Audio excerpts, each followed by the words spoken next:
প্রথমে পেঁয়াজটা ভালো করে ভেজে নেবো লাল করে, তারপর আদা রসুন লঙ্কা কাঁচা লঙ্কা বাটা সব দিয়ে ভালো করে নেড়ে চেড়ে লাল করে ভেজে নেব।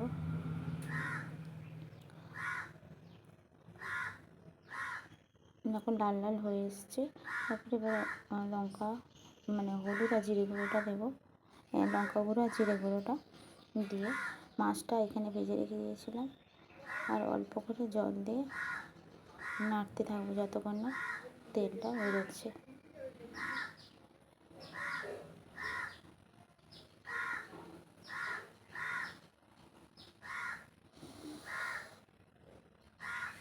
অল্প করে জল দিয়েছি, দিয়ে ফুটিয়ে নিচ্ছি।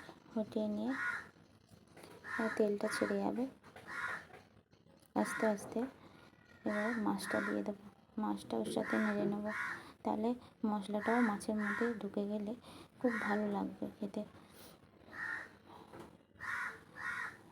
মাছটা আমি একটু কড়া করেই ভেজেছি, ভাজাও খাওয়া যাবে এবং ঝালটা করলে পরে একটু ভাঙবে না, একটু নাড়াচাড়া দিলেও ভাঙবে না।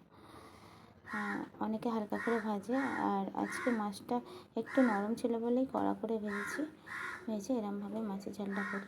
কারা কেমনভাবে করো আমাকে কমেন্ট করে জানিও। একটু চাপা দিয়ে দেবো, এবার কমপ্লিট।